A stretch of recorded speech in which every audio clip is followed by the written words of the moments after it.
This is the Serrano Brothers podcast. My brother, we are back. Indeed, we are. Okay, dude. It's been a while since we've talked, we've met.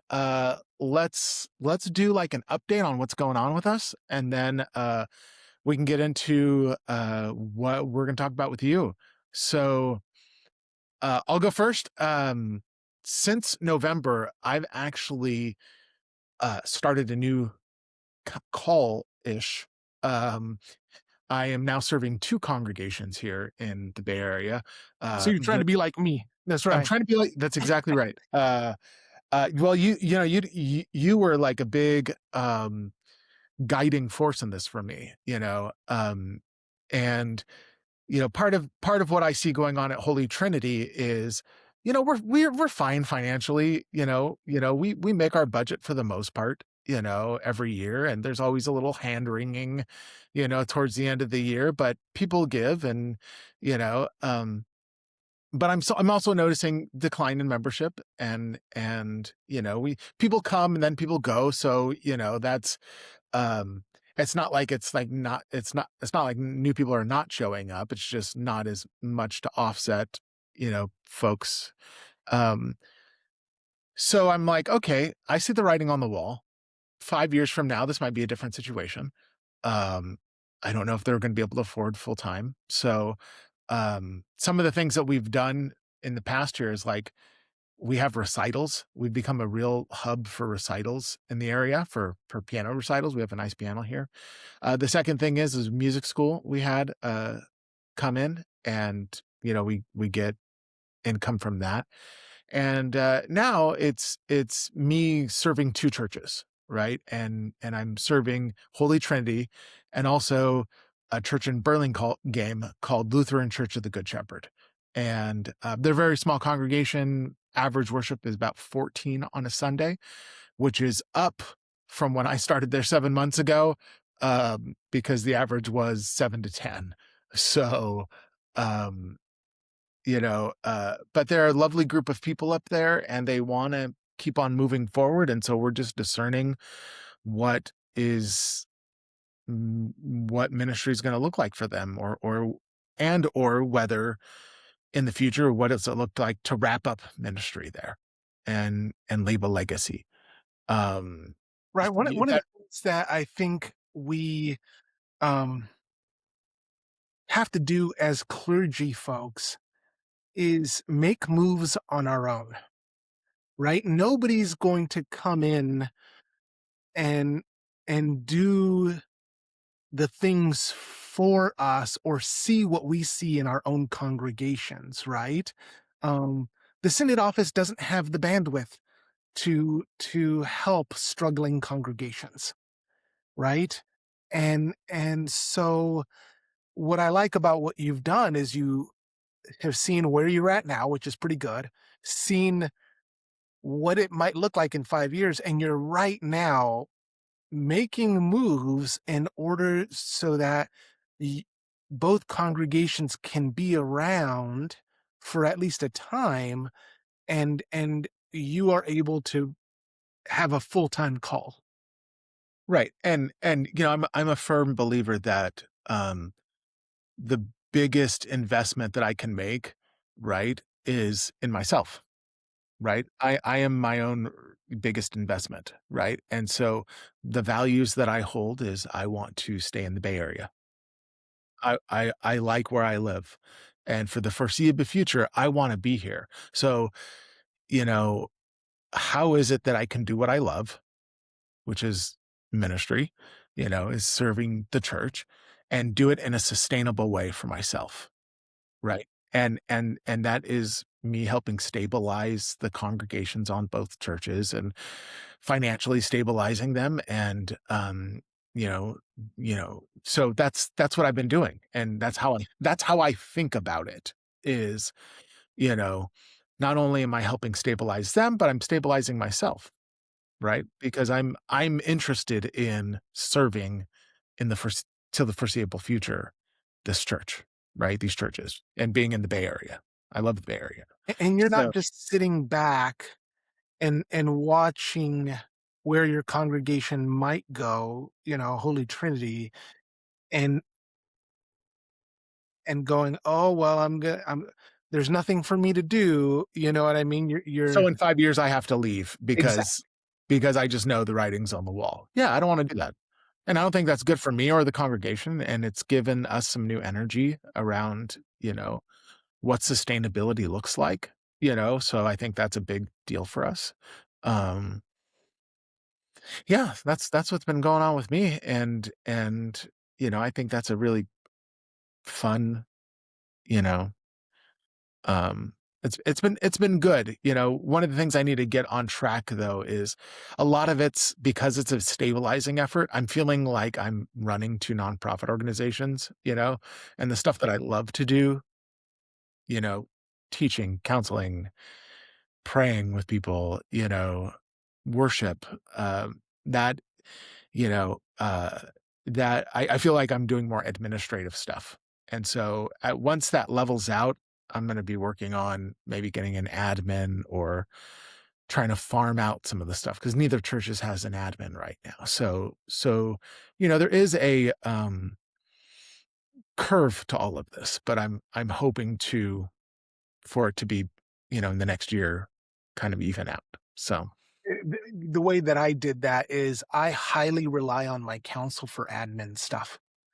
So, mhm, like last night, our copy machine is coming due, right?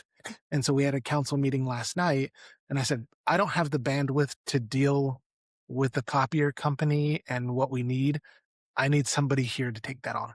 And yeah, just being straight up like, "We need to take care of this. I'm only part-time here. I don't have the bandwidth because you want me doing ministry." right. That's where we're going, and I've done that with a few things, like, I've already started planning ahead, like, okay, stewardship time's gonna come up. I need somebody else to do that this year.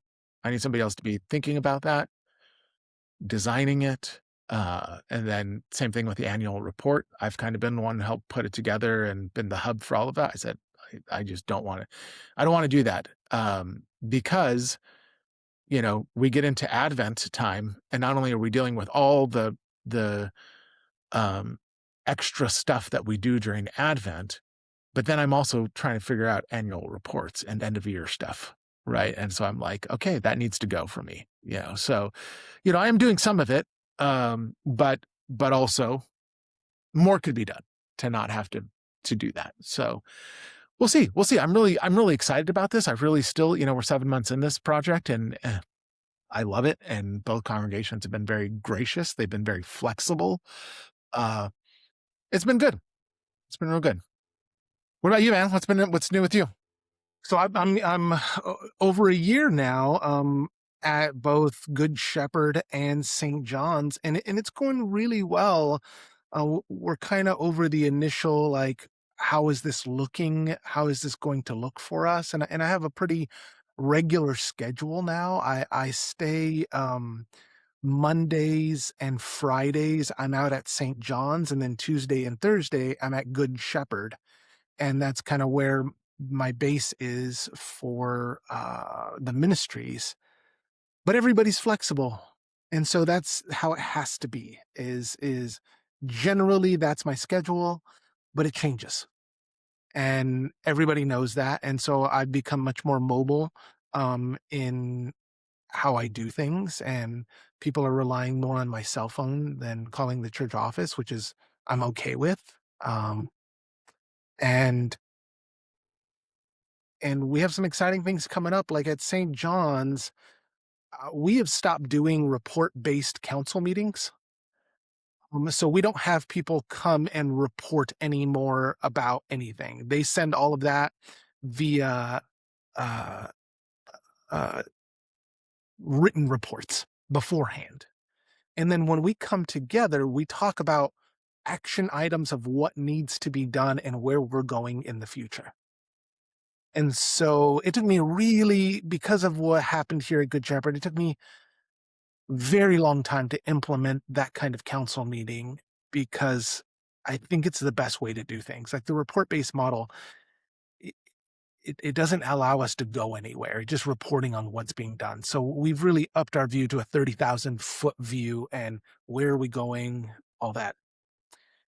So I've done that at St. John's. We've implemented it. We're about 4 months into that, and we're focusing on what they want me to concentrate on. And so we at St. John's we have a very robust Bible studies. We have a women's Bible study that meets every week, and a Wednesday Bible study that meets via Zoom. And they want me to do two things. One is implement a men's Bible study. It'll start off once a month, and then a once a month youth group. And so those are the things that we have coming down the pipe at St. John's. Right now at Good Shepherd, we're really concentrating on how we're using our space. And so we're cleaning out a bunch of stuff from our furniture ministry because we've shuttered that furniture ministry. And now how are we going to use that space, hopefully to bring in more income for the congregation? That's great. That's great. Do you think, do you guys have enough kids for a youth group at St. John's? Um, Well, I've done youth ministry. Like I did youth ministry for 13 years. And one of the churches I started was zero. And by the time I left, we had 25 kids. And so I am hopeful that with the 4 or 5 kids we have right now, that we'll be able to have something and then have it grow. Very cool. Very cool. So you had something interesting happen to you recently, and Interesting. and and I say that, I'm slow rolling this.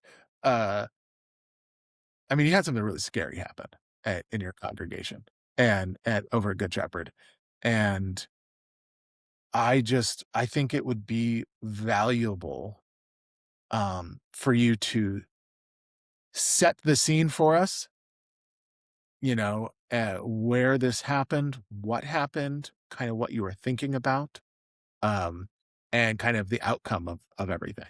So, uh, Well, to not bury the lead, I was subpoenaed the day that we're filming this. I was supposed to be in court today, um, but because of the plea deal, I decided since it's all worked out, I'm not going to go. And so right now there is a court case happening over the incident. It started probably over a year ago, and Good Shepherd sits on a major thoroughfare in Concord, and we don't have any gates up, so it's a very open campus, and so we get a lots of people on and off our campus, some from the community that are just walking dogs, some people from unhoused people who come and just rest here for a while and then move on. Sometimes we have people try to set up camps, in the hidden places of the church campus. And one of my beliefs, one of my values is that everybody is worthy of naming themselves. And so I try to introduce myself to anybody on our church campus and just say hi and hey, are you in the community? Like whoever they are. And then if we have people like we have certain property guidelines, like you you can use our benches to sit or lay down, but we don't let you like lay down in front of our doors. Stuff like that, right? yeah, yeah. No really drinking or doing hard drugs on our campus. I'm pretty lenient with people smoking pot, at the edges of our church campus, um but you can't be drinking, you can't be doing hard drugs here. Not to mention that you have a preschool, right? Well, So and we have a preschool now on our campus. And so about a year ago, there was a man on the side of our church building, and I could see that he was drinking, and so I went up and I began to talk to him and ask him, hey man, I'm the pastor here. What's going on? I see you're having a hard time. And he immediately became belligerent with me in Spanish. And so, he was just speaking nothing but became belligerent. And I'm asking him, "Hey man, how can I help you? Obviously you're going through something." And he becomes so belligerent, he's holding a vodka bottle and he throws it at me. And and um and I was like, "Okay, man, you gotta go. Like, so you need to go." I'm telling him that he needs to leave. And this is in Spanish. So I'm telling him, that he needs to leave. And the side of the church he's on is on a really, like, it's an inclined driveway. And so I have the higher ground, and he starts rushing at me. And then so I start backing up. And then one of our neighbors sees that this guy's rushing at me, and he went, and I had to protect the guy who threw the vodka bottle at me from the neighbor. You know Yeah, what yeah. I mean? Because Yeah. I didn't want, Sure. I don't want them to fight over, this guy having a bad day, right? But so, and eventually I You was were like, trying to de-escalate is what I'm I'm trying to hearing, de-escalate everything, and right? I'm You're saying trying to very de-escalate. nice to him and kind. And my rule is, you can say whatever you want about me. You can yell at me. You can insult me. Like, none of that bothers me. Uh, as long as you're doing what I ask you to do, which is leave. And he was, right. And so he walked off the property. Well, over the course of a year, he has come back over and over again, and just caused chaos, messing with some of the staff we have here. At some point, we have a food pantry here. He punched one of our clients at the food pantry, and so I started calling the police, but the police never could really arrive on time. And and he started becoming more and more aggressive towards me. And so the incident, that really kind of was the major incident that happened was, I got a phone call that he was on our property again. And so I go down to where he is, and I asked him to leave because he's no longer allowed on our property because of chaos, of the violence and all that kind of stuff. And he gets up and he sees that it's me, and he immediately starts yelling and cussing me out in Spanish. And I'm like, "Okay, kid, gotta go, gotta go." And he is far enough distance away. I'm like, whatever. He's causing, a ruckus. And then he sees probably about a 4 or 5 foot metal pole leaning against a tree. And I looked at the video of it, and the whole incident was probably about 10 minutes long.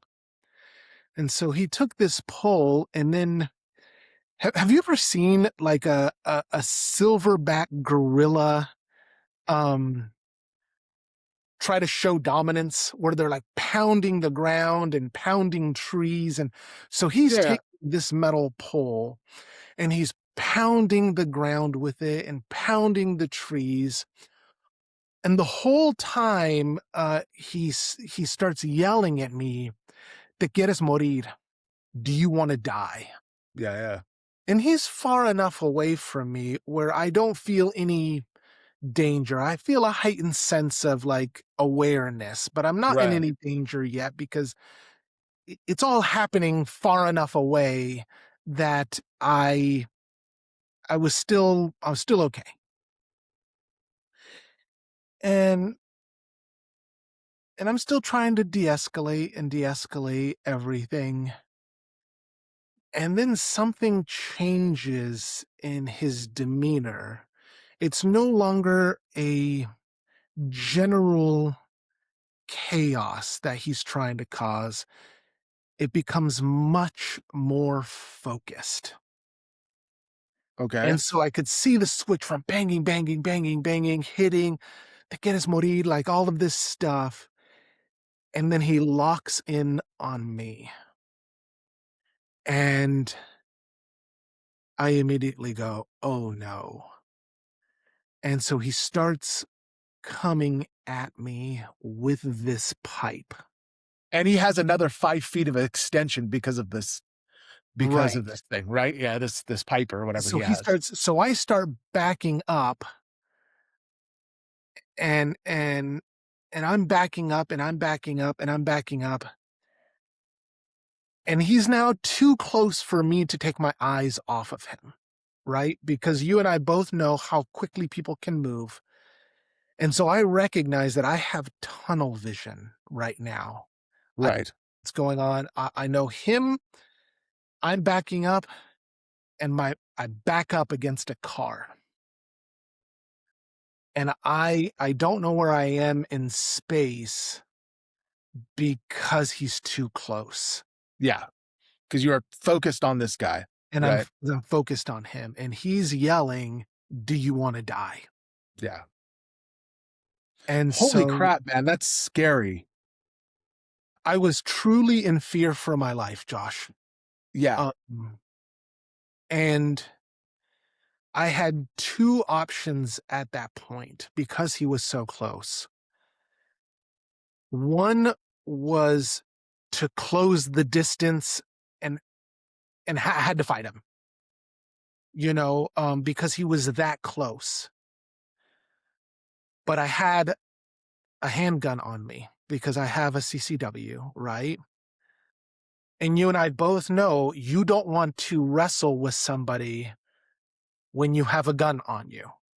You right, you of don't course. you don't wanna because then you're too close. There's too many things that can go wrong in that situation. Totally. But I had no other option that I had to draw my gun on him. And the whole and thank God that stopped him. That stopped him in his tracks. And the whole time I'm thinking, "Please don't make me do this."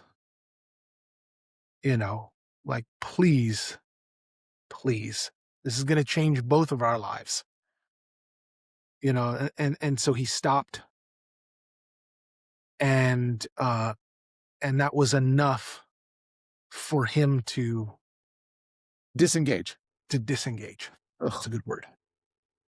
Jeremy, as you're saying that, Jeremy, I'm just like, I'm like, I'm feeling it for you, man, because that is a crazy situation for you to be in. And And so afterwards, I went to the same spots of where I drew and how far away he was.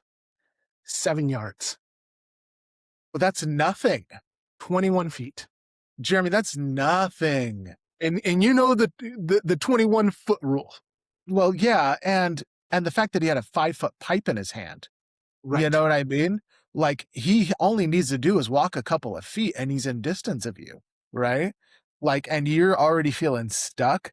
Like, that's scary and, like, crazy, man, and I mean, I can understand your back hitting the car or however that went down and just feeling like, "Oh, man, I'm stuck now." Right? Because you don't feel like you could take your eyes off the guy, I right? couldn't Because I didn't feel like I could. I didn't feel like I could move laterally because I'm also aware that there are curb stops for cars behind me. And so I have great clarity, which is a weird to say in this situation. You know what I mean? I didn't feel like I could move laterally or back up anymore. I'm backed up against a car and and and it is not fuzzy at all. It felt like time slowed down, and it was like, I have to do this. I I'm afraid he's going to kill me because he's saying, "Do you want to die?" right, coming at me with a weapon. right, and the switch, right? It's no longer just this big performative thing. He locks in on you, Yeah, right? the Eh lock in is what changed my demeanor as well. I was escalating, I was de-escalating and de-escalating. He was escalating, escalating, and then his disposition changed, and mine went to immediate self-defense. Yeah. Is it fair to say, Jarrett, that because where he was in the parking lot and where you were, behind you is a school, right? Like, so it's not like you were feeling like you could just run away, right? Because you're putting yourself between him and a school, right? Like that's what it seems like to me, Yes. right? You know, and you know, and d- at what point in time did you call the cops? So he once he saw me pull the pistol, he disengaged and then walked off. Okay. As soon as he walked off, and he was, I would probably say, about 25 to 30 yards away, I reholstered my pistol and I immediately called 911. And now I've called the police on him many times. Um, and I told the operator, my name is Pastor Jeremy. I'm at 4000. I need the police here immediately. Um, Somebody came after me with a weapon, and I was in fear for my life. So I drew that. And let me tell you, you tell the 911 that you drew your gun on somebody, they send police very quickly. Um, and, and so I'm talking with the 911 operator and I'm describing what the guy is wearing. And so he goes up the road, and the 911 uh, uh, The operator operator. tells me, "Okay, where's your gun?" And I said, "It's in my pocket." And they said, "Okay, we need you to put it away before the police get there." No problem. Well, I took it out and I put it in my trunk. As soon as the police rolled up, I closed my trunk because the guy is still around, right? He's still in the area. So I don't want to, you know, be Not without. have it. Right. And just as the police come up, he has made a big giant circle and is now coming and walking in front of the church. And so the police officer, says, "Where's your gun?" I'm like, "It's in the trunk." And I said, "But the guy who came after me, that's him. He's walking and he's still holding the pulp." And they're like, "Oh." So he starts running. They chase him and he fought the police. And so they tell me to wait. They go chase him. He fought the police and then they come back. And now it's a big thing, right? Because somebody fought the police. And so there's a bunch of police there. And they do this interesting thing where they make you, like, they had me get in the back of the police car to go identify him. They make you sign a document, and I wish I would have taken a picture of the document because it was really interesting. And it was like, "We're going to show you this guy. You don't have to respond to us." And it's like all of these legalese kinds of things. And it was really funny, because they said, "In order to get in the back of our car, we have to pat you down." And I said, and so I said, "That's fine." And so, they put me in so now I'm in the front of my church with a police car being patted down. And I'm laughing and I'm like, "Officer, if any of my parishioners see this, I am going to be, they're going to give me such a hard time." And they're like, "Well, you can send them my number if anybody has any questions." And so I get in the back of the police car. They take me to where he is. It's no question that it's the guy. Um, and then since then, there's been a court case going on. And it's escalated actually from this situation. Um, so he gets arrested. Uh, he gets out on bond. And then we're supposed to appear in court at the same time. He becomes a failure to appear. And so they call me and say, "Hey, he failed to appear for court. There's a bench warrant out for him." Okay. That's on a Thursday. Well, on Monday, I'm driving out to St. John's and I see him on the side of the road. So I call the police and say, hey, this person has a bench warrant for failure to appear. And they come and they arrest him. They let him out again. And that night, he comes to the church with like a 6-inch Bowie knife. And we have cameras up all over the church. And this is at night. Thank God nobody was there. And he destroys church property with the Bowie knife. And so we call the police because we see this happening on camera. The police come, arrest him again. And because he was a failure to appear, because he's now brought a knife to a school and destroyed more than $600 in property, he has been detained since then. And today was the day that I was supposed to go and testify in court, but they pleaded him out. And I'm working with the DA and I don't have a retributive model of justice. I I don't think that him being in jail is going to solve any problems, solve his problems. And so he pleaded everything down. Um, they pleaded it down to just brandishing a weapon. Uh, and I'm like, that's a really nice way to put what happened, Right, right, um, right. brandishing.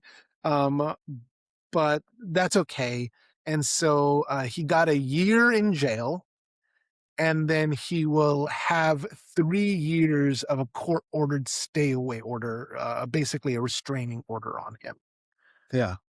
The only thing I asked for the DA was if he could ask the judge to up that to 10 years, to have a 10-year from me and from the church. And they said, well, usually that's for domestic violence. And I said, I understand, but we have a school, I just like him to stay away forever. Indefinitely. Right. Like I don't really care about the year jail time as long as he stays away. So, And did they do that or no? literally, court is happening today, and we will see if all of what the DA said he pleaded to happens. But I expect that it will. Did you have any interest in doing like a victim impact statement to the court? So yeah, so I got a call last night, and um, I thought about it because it really did affect me. Yeah. Right? Yeah. Like, the lingering effects that it has had on me is, hypervigilance, is I am while I am on the church property, I am hyper vigilant about corners, about people who I don't know, um, and and sometimes every once in a while, there'll be a sound that will immediately make my adrenaline start pumping, Sure. Yeah. right? Yeah. That's a kind of a, that's post-traumatic stress, right? Right. Like that it's a form of, and you know, that that happens, dude. That's part of this, I think just paying attention to it and like recognizing what it is and not, if you need to get help with that, like maybe talk to somebody, Yeah, but absolutely. so Yeah. but those things, hopefully over time they'll diminish, right? And it That's the has over time, you know, we'll see in a year from now when or 6 months probably when he gets out of jail, because usually they cut the time in half, how I'm doing, with that. But since he's been in jail, that hypervigilance has gone way down. But like this morning at 4:50 when I went to jujitsu, uh, there was a sound coming from the stairwell, and immediately I felt my adrenaline pump, and I was like, "Okay." Yeah. So I got in my car, I locked the door, you know what I mean? And so, um, I didn't think that actually giving a victim impact statement, like, they pleaded it all already. I'm happy with how it all turned out, and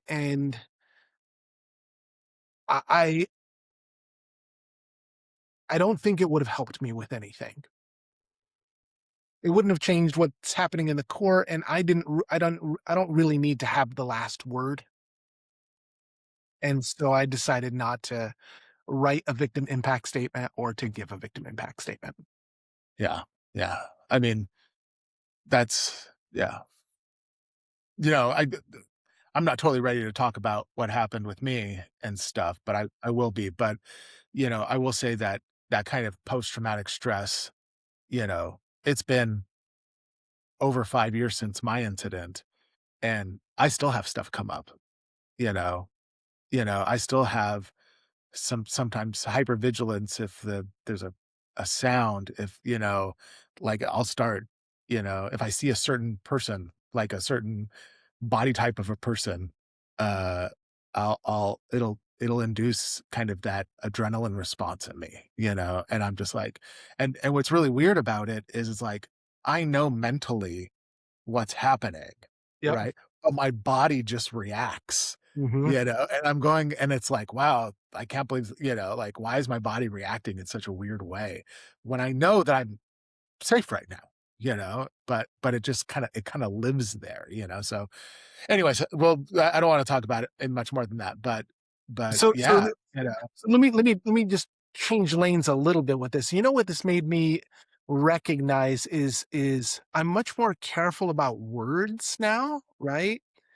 And one of them is the word attack, mhm, right? Like, he came at me in a threatening manner, but I'm not willing to use the word attack. You know what I mean? Because because he was in swinging distance, but he didn't actually swing at me. right, but he was walking towards you aggressively Walking towards me in a aggressively threatening with a manner. weapon in hand. Yeah, and you thought he Right, was gonna use it on you. right, but I wouldn't say it was an attack, right?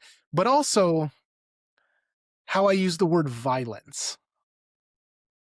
I've changed. I think we use the word violent too much. Everything in our modern society has become violent, and I'm not sure I agree with that. You know, I would say that what happened to me was aggressive, but it wasn't violence. And it was threatening, It was right? threatening, but it wasn't violence. Right. You know, but and I'm trying to work through right now. I don't think words are violent, can be violence with somebody. I hear that a lot, that words can be violent. And I don't agree with that because you and I have both, not these situations, but we've both experienced violence. Yes. Yes. And I'm not willing to say that words are violent.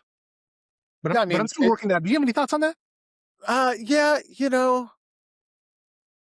I think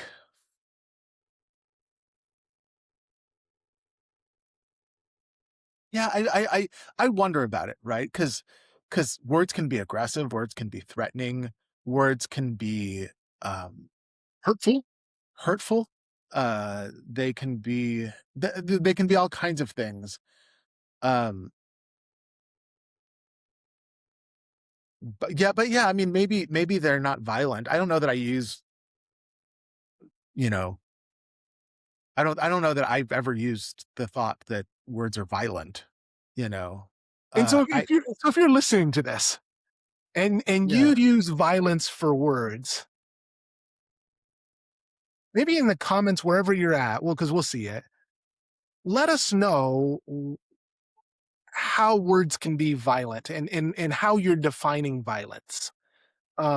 Because I'd really like to understand that because I just don't see it. Maybe it's about impact. Oh, like people think like they are is impactful as violence because they provide emotional like it's almost like saying like, sticks and stones, they words can't hurt me. Your words hurt. Words are yeah, painful. Like let's not pretend like absolutely. people's words don't affect us. You know, people's words absolutely affect us, and they can affect the people at different levels emotionally in terrible ways, Mhm. right? And maybe it can have the same impact as somebody being violent towards you because it lives in your memory and in your body. Maybe the same way as violence does. I don't know. I'm trying to put the most positive construction Right. on why somebody would say that, And and And and and if those but I wonder if those people have ever been punched in the face. I mean, yeah, I mean, maybe, Like, yeah, I because mean, is that just the physical act of, is it just physical, and I would use the word violence, I would limit it to physical acts. yeah. And I think if maybe you're coming at it from the perspective of the impact it has on someone, many things can then be violent, right? Not from the actual, like if it's just from an impact perspective, maybe it can be as impactful as a violent act. Um, because Do you think that's true though? Do you physical abuse is just as terrible as emotional abuse, Yes, and I would right? call those both abuse, 100%. Abuse, right? And so the impact is abuse, right? So I wonder if that is the same thing as violence, right? Is the same kind of core as what it means to speak violently. But I don't even like that, right? I think Right. like because I would much rather have somebody use their words than their fists. yeah, but we're talking about abuse though. We're talking about unequal power structures in which, Abuse? Yeah, I would call it like abuse. I would right. call it abuse, 100%. But I think that the violence is reserved for physical. I think you can be Yeah. physically abusive, you can be physically, or mentally, emotionally abusive, but the word violence is reserved for physical acts. Right. That's the way I see it. Right.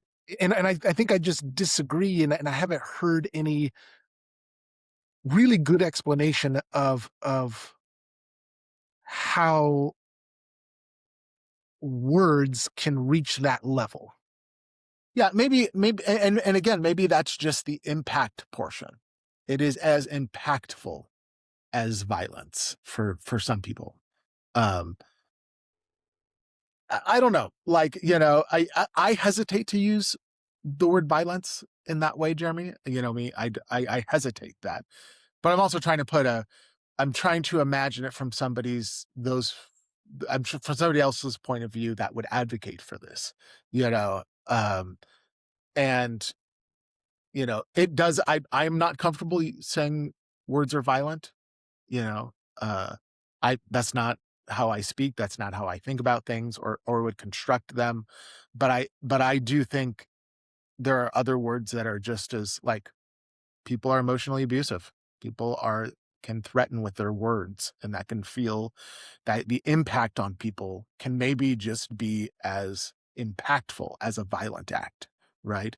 But um maybe it's just to show the seriousness of how words can affect folks. Um, Yeah, I don't know. Like that's I'm really trying to think this out. Uh, yeah. And but maybe it's my own experience that, like, because you have encountered real violence. yeah, words will never hurt me as much as getting kicked in the face. Right. Like, And I just wonder if Yeah, and I wonder, Jared, if that is from a place of being um, like, you're kind of at the top of the privilege sure, chart, you know what I mean? And so as somebody who doesn't experience privilege, I mean, you have physical kind of bigness and, even though we won't talk about stuff that happened, but like, you know, you experience power differently than other people, and so I just wonder if that kind of plays a role into this as well, mm, and I'm not saying that y you know, we don't need to compare trauma stories, right? Like, because we don't have to do that. But I, I just think maybe being aware. I know you're aware of that. I know you're aware of that too. yeah, But I wonder if that plays a role in this thing as well. yeah, yeah, You know, because for some people who are maybe smaller or who is not as privileged can that affects kind of their view on this topic as well. But maybe not. Maybe it's the exact opposite where they're going, yeah, that's not violence. I've experienced violence right, and words are not, what I exactly. mean? It could be that too. I don't know. But I think just kind of naming it and thinking about it like that might be like recognizing that could be, you know, uh Yeah, I feel like I hear in our modern discourse this elevation of words equal violence, and I just have a real hard time with that, yeah, with that framing, you yeah, know? I'm not comfortable with it either. Yeah. I'm not it doesn't I'm not comfortable with it and um but I don't do it. I don't frame things that way. So, um All right, hey, we've been going for about 45 minutes now. What are you reading? I'm reading a couple of good books. I'm rereading Lynn's Twist's book on the soul of money.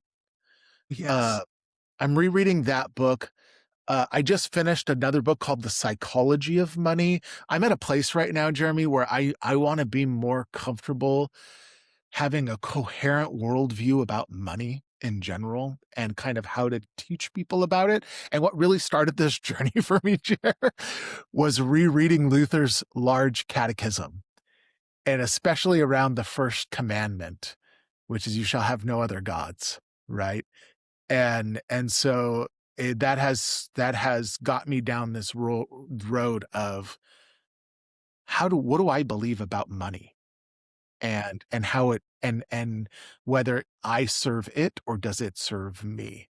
And so that's kind of where I'm at right now. That's kind of the books that I've Hey, been once you're reading. done with those books, let's come back on and let's talk about money. Well, yeah, let's totally do that. Let's totally do that. All right, Uh, friends. Hey, thank you for listening. We are the Serrano brothers. See you next time. Peace.